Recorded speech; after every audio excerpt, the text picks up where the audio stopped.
Hello friends, মিঠুর পাকশালায় আপনাদের সবাইকে স্বাগত। আজ আমি সুজি ও মটরশুঁটি দিয়ে ভীষণই টেস্টি একটা রেসিপি আপনাদের সাথে শেয়ার করছি। এই জন্য প্রথমে একটা ফ্রাই প্যান বসিয়ে দিয়েছি, তাতে মেজারিং কাপ মেপে 2 কাপ পরিমাণে জল নিয়েছি। ওই সাথে দিয়ে দিয়েছি স্বাদ মতো লবণ এবং 1 চা চামচ পরিমাণে গোটা জিরে। এরপর এখানে 1 টেবিল চামচ পরিমাণে কসুরি মেথি দিয়ে দিচ্ছি। কসুরি মেথি দিলে এর মধ্যে ফ্লেভারটা খুব ভালো হবে, তবে কসুরি মেথি যদি বাড়িতে না থাকে এর পরিবর্তে ধনেপাতার ব্যবহারও করতে পারেন। এই সাথে দিয়ে দিলাম প্রায় 1 চা চামচ পরিমাণে সাদা তেল। এরপর সমস্ত কিছু দিয়ে হাতার সাহায্যে একটু খুব ভালো করে নেড়ে চেড়ে মিশিয়ে নেব। তো দেখুন এখন জলটা খুব ভালো মতো ফুটে এসেছে। এরপর এটাকে হাতায় করে আরেকবার নেড়ে দিলাম। এরপর আমি এখানে ওই কাপ মেপে 1 কাপ পরিমাণে সুজি নিয়েছি। এখানে আমাদের যতটা সুজি নিতে হবে তার ডবল পরিমাণে জল নিতে হবে, এই জন্য আমি 2 কাপ পরিমাণে জল নিয়েছি। এরপর ওই সুজিটা অল্প অল্প করে দিয়ে দিলাম। সুজিটা দেওয়ার পর একটা হাতার সাহায্যে এইভাবে ক্রমাগত এটাকে নেড়ে চেড়ে মিশিয়ে নিতে হবে। গ্যাসের ফ্লেমটা এই সময় লোতেই রেখেছি। লো ফ্লেমে এইভাবে এটাকে ক্রমাগত নেড়ে চেড়ে একটা ডো মতো তৈরি করে নেব। তো বন্ধুরা, আজকে আমি একটা ভীষণই টেস্টি রেসিপি আপনাদের সাথে শেয়ার করেছি। এই রেসিপিটা যদি আপনাদের ভালো লেগে থাকে তাহলে অবশ্যই চ্যানেলটি সাবস্ক্রাইব করে আমার পাশে থাকবেন এবং পাশে থাকা বেল আইকনটি অবশ্যই প্রেস করে রাখবেন। তাহলে আমি যে কোনো নোটিফিকেশানই ছাড়ি না কেন তা সবার আগে আপনার কাছে পৌঁছে যাবে। তো দেখুন এখানে মিশ্রণটা খুব ভালো মতো মাখানো হয়ে গেছে এবং এটা অনেকটাই ডো মতো হয়ে গেছে। এরপর এটাকে খুব ভালো করে মিশিয়ে নামিয়ে নেব। এটা আমি প্রায় 4 মিনিট পর্যন্ত নেড়ে চেড়ে ভালো করে এটাকে মিশিয়ে নিয়েছি। তো দেখুন এটা এখন প্যান থেকে উঠে আসছে, এটা এখন খুব ভালো মতো রেডি হয়ে গেছে। এরপর এটাকে একটা প্লেটের মধ্যে নিয়ে নিচ্ছি। সমস্ত মিশ্রণটাকে একটা প্লেটের মধ্যে এইভাবে নিয়ে নিলাম। তারপর এটাকে ঢাকা দিয়ে বেশ কিছুক্ষণ রেখে দেব। প্রায় 5 থেকে 10 মিনিটের জন্য রেখে দেব। 10 মিনিট পর আমি এটাকে ঢাকাটা খুলে নেব। তো এখন এটা ঢাকা দেওয়া থাক। এদিকে আমি ওই কাপ মেপে 1 কাপ পরিমাণে এখানে মটরশুঁটি বা কড়াইশুঁটি নিয়ে নিয়েছি। এখানে ফ্রেশ কড়াইশুঁটি নিয়েছি। এরপর এই কড়াইশুঁটিটাকে একটা মিক্সিং জারের মধ্যে নিয়ে নিচ্ছি। এরপর মিক্সিং জারে নেওয়া হয়ে গেলে এখানে একটা বড় কাঁচা লঙ্কা 2 টুকরো করে দিয়ে দিলাম ও এখানে 1 টুকরো আদাকে আবারও ছোটো ছোটো টুকরো করে দিয়ে দিয়েছি। এই সাথে আমি স্বাদ মতো লবণ প্রায় 1/4 চা চামচ পরিমাণে লবণ এবং 1/4 চা চামচ পরিমাণে একটু চিনি দিয়েছি। ওই সাথেই 2 চামচ পরিমাণে একটু জল দিয়ে দিলাম। জলটা দিয়ে ঢাকা দিয়ে এটাকে খুব ভালো করে পেস্ট করে নিয়েছি। এটা একেবারে খুব মিহি করে যে পেস্ট করতে হবে এমন নয়, একটু দানা দানা থাকলেও অসুবিধে নেই। তো দেখুন এটাকে আমি খুব ভালো করে এভাবে একটু পেস্ট করে নিয়েছি। এটাকে খুব বেশি মিহি করে বাটিনি, একটু দানা দানা আছে। এই অবস্থায় এটাকে আমি পেস্ট করে নিয়েছি। এদিকে আমি গ্যাসে একটা ফ্রাই প্যান বসিয়ে দিয়েছি, তাতে আমি সরষের তেল দিয়ে দিচ্ছি 1.5 চা চামচ পরিমাণে। সরষের তেলটা যখন খুব ভালো মতো গরম হয়ে যাবে তখন এখানে 1/2 চা চামচ পরিমাণে গোটা জিরে এবং 1 পিঞ্চ মতো একটু হিং দিয়ে দিয়েছি। হিং দিলে ফ্লেভারটা খুব ভালো হয়। তো এটাকে দিয়ে খুব ভালো করে একটু মিশিয়ে নিলাম। তারপর ওই যে কড়াইশুঁটিটা বেটে রেখেছিলাম সেই কড়াইশুঁটির মিশ্রণটা এখানে দিয়ে দিচ্ছি। এটাকে খুব বেশি জল দিয়ে পাতলা করে বাটা চলবে না, এরকম একটু শুকনো শুকনো করে বেটে নিতে হবে। তো দেখুন কড়াইশুঁটির মিশ্রণটা এখন এই ফ্রাই প্যানে তেলের মধ্যে দিয়ে দিলাম। তারপর এই হাতার সাহায্যে এটাকে খুব ভালো করে একটু ভাজা ভাজা করে নেব। এর মধ্যে যে জলটা আছে সেটা এইভাবে নাড়াচাড়া করতে করতে অনেকটাই শুকিয়ে আসবে। তো দেখুন এটাকে এভাবে খুব ভালো মতো মিশিয়ে নিয়েছি 2 মিনিট মতো। তারপর এখানে 1/4 চা চামচ পরিমাণে একটু হলুদের গুঁড়ো দিয়ে দিয়েছি। হলুদ গুঁড়োটা দেওয়ার পরও এটাকে খুব ভালো করে একটু মিশিয়ে নেব। তো এটা এখন খুব ভালো করে হলুদ গুঁড়োটা মেশানো হয়ে গেছে। এরপর এখানে 1/4 চা চামচ পরিমাণে একটু গরম মশলার গুঁড়ো দিয়ে দিলাম।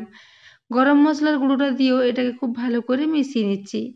এটার মধ্যে আর বিশেষ কিছু মশলা দেব না, যেহেতু এর সাথে আদা, কাঁচা লঙ্কা এবং লবণ ও চিনি দিয়ে এটা বাটা আছে এবং গরম মশলা ও একটু হলুদ গুঁড়ো দিয়েছি এবং ওই সাথে ফ্রেশ ধনেপাতা কুচনো দিয়ে দিলাম। এই ধনেপাতা কুচনো দেওয়ার জন্য এর ফ্লেভারটা খুবই ভালো আসবে।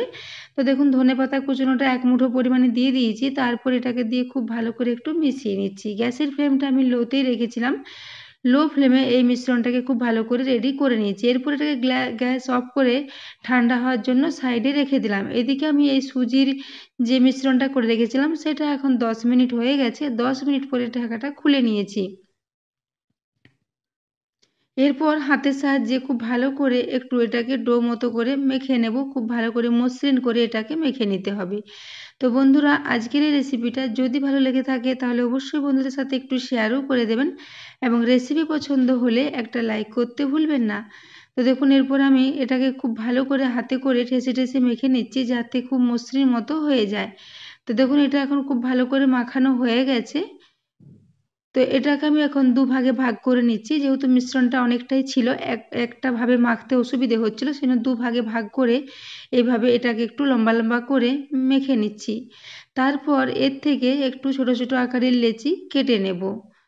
তো বন্ধুরা, আজকের এই রেসিপিটা আপনারা সকালের ব্রেকফাস্টে বা বাচ্চাদের স্কুলের টিফিনে বা বিকেলের দিকে হালকা স্ন্যাক্স হিসাবেও এটাকে বানিয়ে খেতে পারেন, অথবা বাড়িতে গেস্ট আসলে সেক্ষেত্রেও আপনারা এটাকে তৈরি করে সার্ভ করতে পারেন। ভীষণই টেস্টি একটা রেসিপি। তো দেখুন, এইভাবে একটু লম্বা লম্বা করে নিলাম। তো দেখুন, এটা এখন খুবই নরম মতো আছে, এইভাবে একটা নরম ডো আমাদের তৈরি করে নিতে হবে। তো এরপর এর থেকে বেশ ছোট ছোট আকারে কয়েকটা লেচি কেটে নিচ্ছি। তো দেখুন, এইভাবে ছোট ছোট টুকরো টুকরো করে কেটে নেব, যেভাবে আমরা রুটি বা পরোটার লেচি কেটে থাকি সেই রকমই লেচিগুলো কেটে নিচ্ছি। এবং মিশ্রণটা দেখুন খুবই নরম মতো তৈরি হয়েছে, এটা আর হাতে লেগে যাবে না, যেহেতু এর সাথে তেল দেওয়া আছে। তো এরপর আমি দু হাতে তালুই করে এগুলোকে এইভাবে একটু গোল গোল বলের আকারে গড়ে নিচ্ছি। তো দেখুন, এখানে আমি সমস্ত বলগুলো রেডি করে নিয়েছি। এখানে আমার মোট 16টা মতো বল আমি রেডি করে নিয়েছি। এদিকে আমি ওই যে কড়াইশুঁটির যে পুরটা রেডি করে রেখেছিলাম সেটা এখন ঠান্ডা হয়ে গেছে।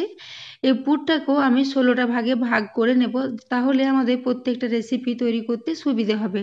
তো দেখুন, এখান থেকে একটু একটু করে অংশ নিয়ে এইভাবে আলাদা করে ছোট ছোট ভাগে ভাগ করে নেব, তাহলে যখন আমি এটা পুরটা ভরবো তখন এটা দিতে সুবিধে হবে, সেজন্য আগেই এগুলোকে রেডি করে নিলাম।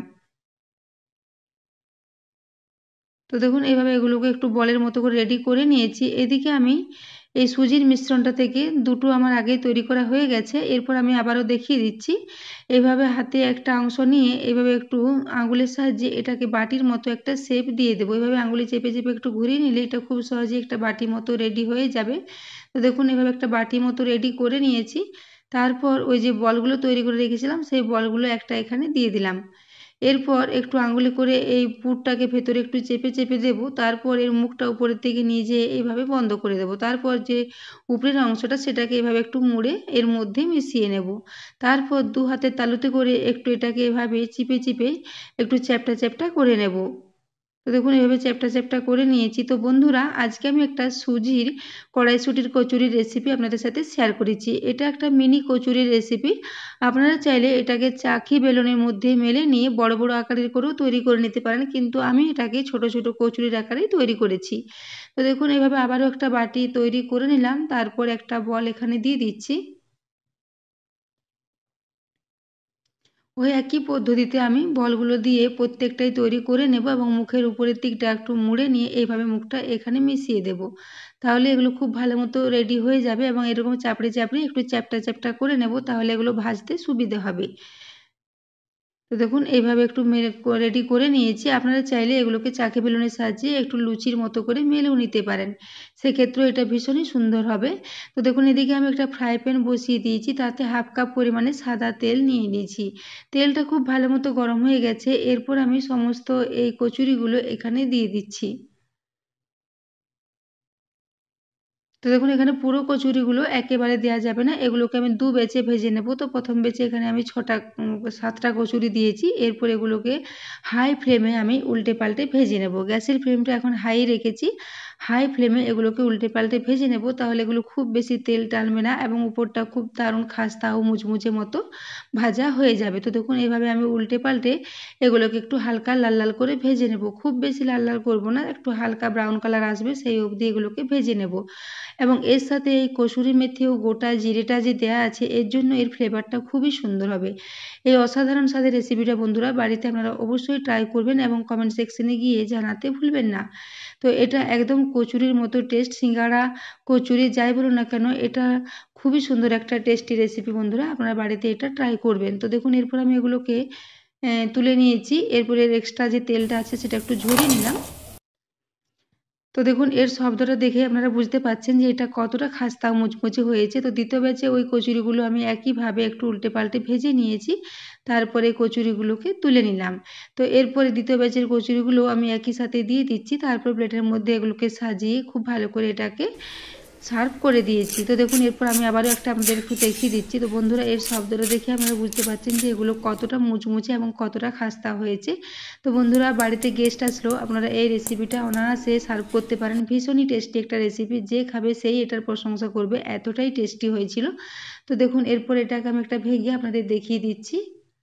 ভেতরটা কড়াইশুঁটির পুরে ভর্তি এবং উপরটা ভীষণই খাস্তা মুচমুচে। এটাকে আপনারা চাইলে যে কোনো সবজি বা ডাল তার সাথেও সার্ভ করতে পারেন বা বিকেলে চায়ের সাথেও সার্ভ করতে পারেন। আমি এটাকে বাড়িতে থাকা টমেটো কেচাপের সাথে সার্ভ করেছি।